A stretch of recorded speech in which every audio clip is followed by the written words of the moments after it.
One plane wey miss from Kamchatka. As the thing be like this now, they don't find this plane inside one seal. And we gather say this plane it carry about 28 passengers plus the air attendants and everybody plus one baby. Now wetin this plane carry? Now this plane be one land. As they go, like say weather come change. Bear na rain one for bear na wetin won't happen. We no know. Now there the man come reason and say okay, make it at least try even still land this thing. But before we go see, now there this man miscommunication. Person where they give a direction on how to land, now there the thing break. You know, in reason and say okay, make it not be like say he no sabi work. Make himself come using expertise say make him try land this thing before we go see my people. This plane don't go land inside water. It don't carry them go some assault inside another place. My people, I beg, make it now follow me see.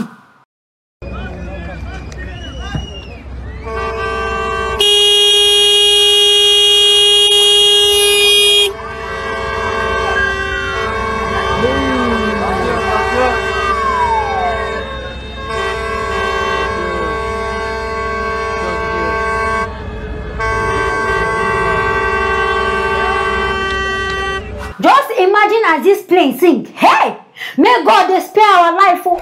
But as we gather, they say this thing, they don't even know be a person die or a big person no die. Because as they go check, they don't see anybody inside this place. So me, I no come no better than these people. They even they safe. I be the plane crash. Maybe before it happened, they escape.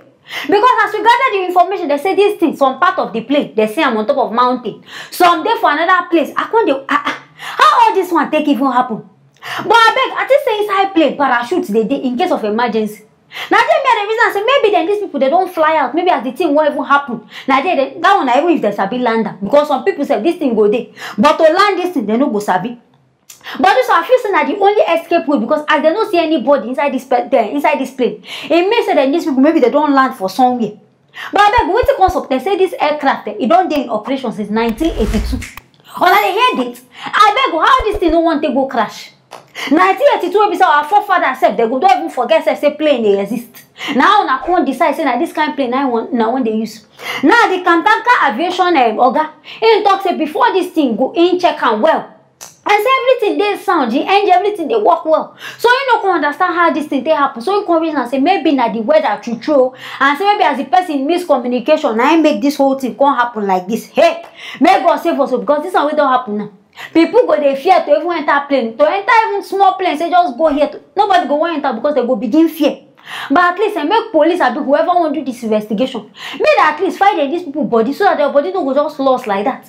May they at least do better burial for them because if it be like this, their body go just lost. Nobody will even see them. But at least if they see them in this one, it will even serve as memorial. Because even if there is not said they will do mass burial for all of them in case they see their body small. But this one it go good if they go do this investigation. See them these people. But may God really save us from this whole matter or this whole plane crash and this don't even do too much. Because I hear now the second time now this kind of thing they even happen on top of this plane. And I sure say this plane, something no dey get. Making I check myself well, look my people beg. I hear this one, I want to make I bring and come. Making myself is in our ear. Hear what they happen. Anything when I feel about this whole matter, make not forget to write them inside the comment section. Make not forget to like and also share this video. I will see you on for the next video. Then don't release some of the adopted Bethel Baptist High School students. In fact, this one reached thank God. And I remember when then these kidnappers go kidnap 121 students for their boarding house. Where we say we even got to say some even escape. Where we say on top of this matter, now yeah, then these children, parents come outside, come begin do crusade inside the school. Begin cry, they pray to God, say, and may God help them release their children. It be like say God don't hear them, these people prayers. It be like say that these parents cry and God open his ear, they hear by that time. Because as it be like this now, we gotta say they don't release 28 children, they don't release them. And in fact, nothing do them, they're okay. My people beg, make now follow me see this video.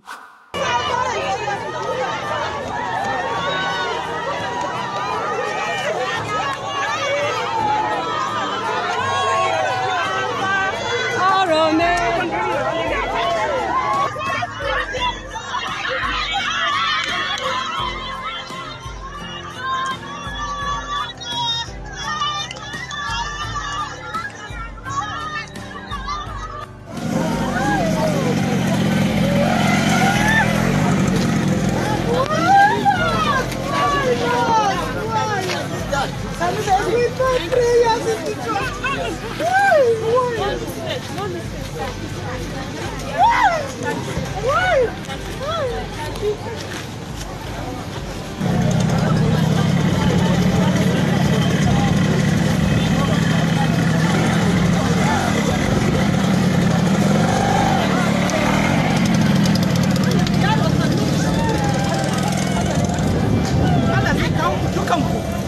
kun tafi haka za ku dawo yara nan. Mun gode wa Allah.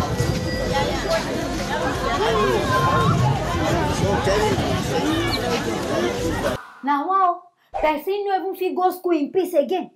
They don't even turn this kidnapping into business. I beg you, somebody they come release 20. The remaining people won't come, and I won't chop them. Because I don't understand what I want use them do. And I sure say this release, and I sure say that this parent, they go gas pay money. Because we know this our kidnapper, they go gas settle them small, so if na 500K, at least one parents go pay. And this one and another wahala. Because then these parents now borrow, they will go borrow. Person will go borrow money, go borrow. Person won't go sell all in property, we end up gather for this, like go sell them. All because we say wait, they won't release one picking. And I see where they don't turn children to victims of insecurity and bad government. Children will be said they don't even know anything. This whole way they have to say it don't even consign them. But I say as will be like this Nigeria now you're not everybody did. On your own, no. Because government now don't even put money, they don't even reason as make the help settle this thing. They don't even think now then these people use their money. It means if they go kidnap anybody, parent, just begin go. If now so you go, they do start to dey save from now. Because by that time, government no go even put mouth for your matter. But I beg, in this whole thing, it is very sad.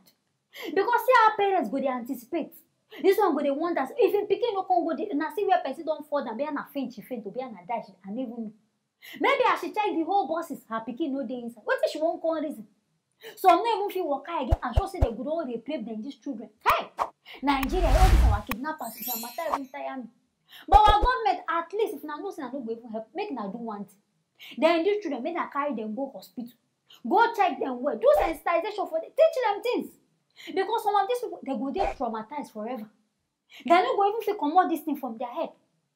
And I hope say this one it go be lessons for people.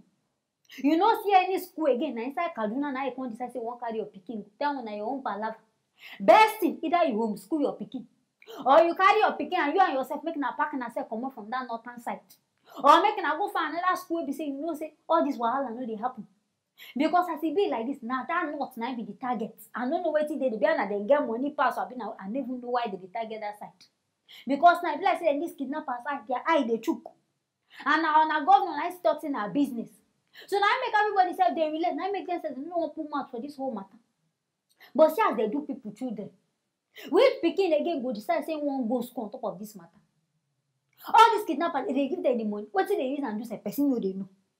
This thing don't dey tire person. And I beg, check this money where they pay now inside person accounts they put up. Why they know they trace all this thing?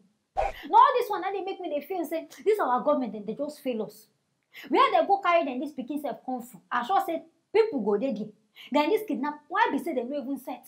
Be an a trap, I be na we na police na carry go. Use and go catch them. This they no go reason all this kind one. Now the mumu things now go see our police. They go there very agile. If not to go catch person wait if chicken, they go that one number one. They don't ready. But the important is where they supposed to they no go see and do. In fact, in this country, you don't even tire everybody. But everybody just they look at CB. But anyway, I pray say God go help us for this country what we do. My people I beg, I hear this one. I want to make a bring and come, making a service in ear. Yeah, what they happen inside this Nigeria where we do. Anything when I feel about this whole matter, I just hear now, making a write and inside the comment section. Make not forget to like and also share this video. I will see you on our next video.